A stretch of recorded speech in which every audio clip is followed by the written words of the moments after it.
I'm going to give my breakdown of the top 5 receivers in the league.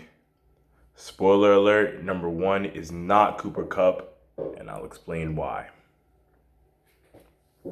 So, first things first, disclaimer, DeAndre Hopkins is not on the list.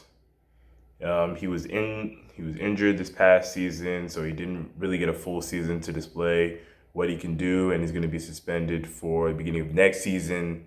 So because of that, it's going to be really hard to evaluate him. So he's just not there. But realistically, he should be in contention for a top 5 receiver. All right, here we go. Number 1, I have Davante Adams. I mean, he's just a model of consistency. This past season, he had 1,500 receiving yards, 11 TDs, and 123 receptions.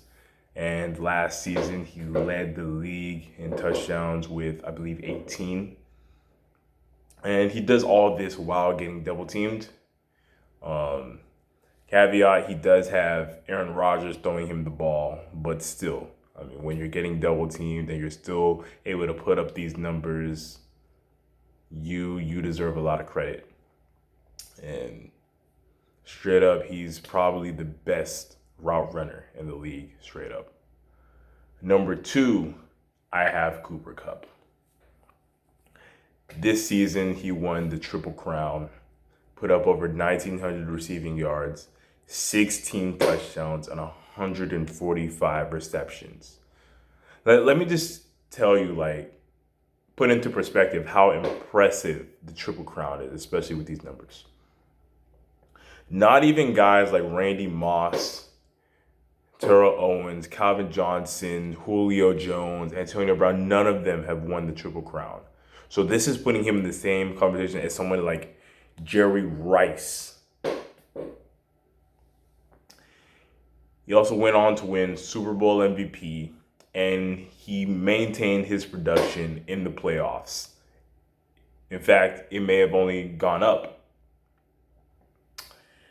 Here's the only reason why I have him below Davante. This is his first season showing this level of production.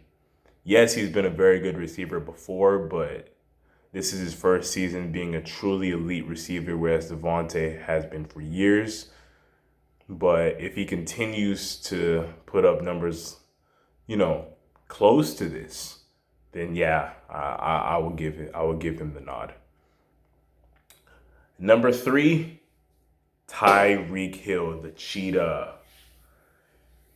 1,200 receiving yards in 2021, 9 touchdowns and 111 receptions. This guy just has game-breaking speed, and he's electric with the ball in his hands. And he's not just a speedster. His change of direction is incredible. And the way he's able to change directions and while running at close to full speed, it's so rare to see a guy with sprinter speed but football quickness. Wow. He's like from a video game. If I had to take any receiver for one game, I probably would take Tyreek Hill because he has game-breaking speed, great agility, great run after catch. He can turn any play into a touchdown. But over the course of a season, I will still take the guys ahead of him over him. Just, because of consistency, they put up better production than he does.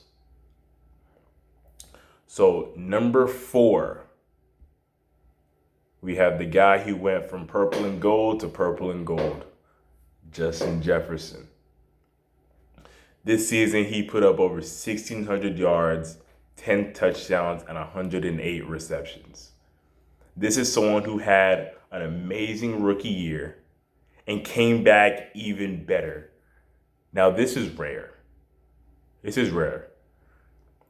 Normally we see guys with Like, it's not completely out of the blue to see guys with amazing rookie seasons, but then the next season, people start doubling them and they start paying more attention to them and game planning for them, so their numbers go down. Not that they got worse, but just naturally their numbers went down because defenses are game planning for them.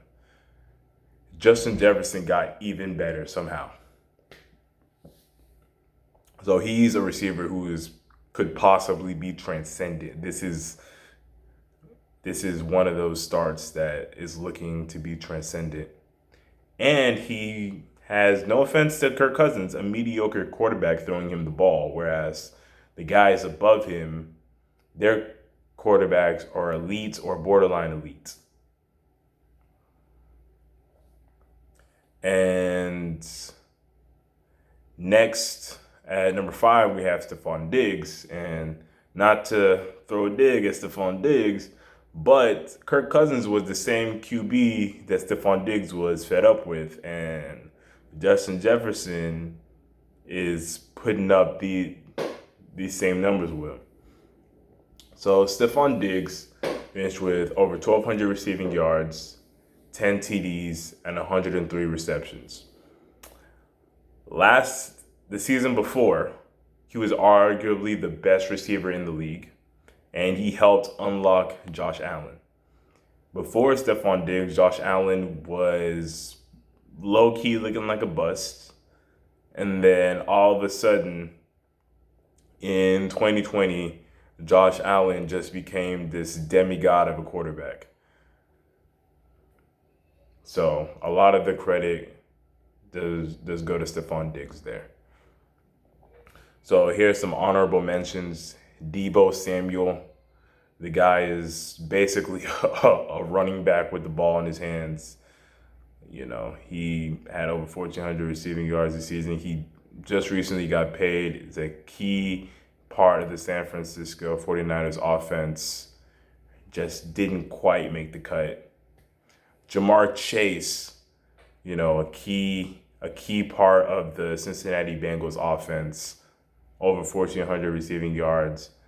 Helped bring the Cincinnati Bengals to the Super Bowl. And he cooked Jalen Ramsey on that last route, but Joe Burrow just couldn't get him the ball. But yeah, Jamar Chase is someone who could be on his top 5 list next season. And then next, in honorable mentions, I'll give a shout out to DK Metcalf. He had kind of a down year this season compared to the season he had before, but he's someone with an insane speed to power ratio. He at 6'3", 230 pounds, running a low 4.3. With the type of strength and jumping he has, he's always a threat. So yeah, those are my top 5 receivers. Like, comment, and subscribe. Let me know what you guys think in the comments.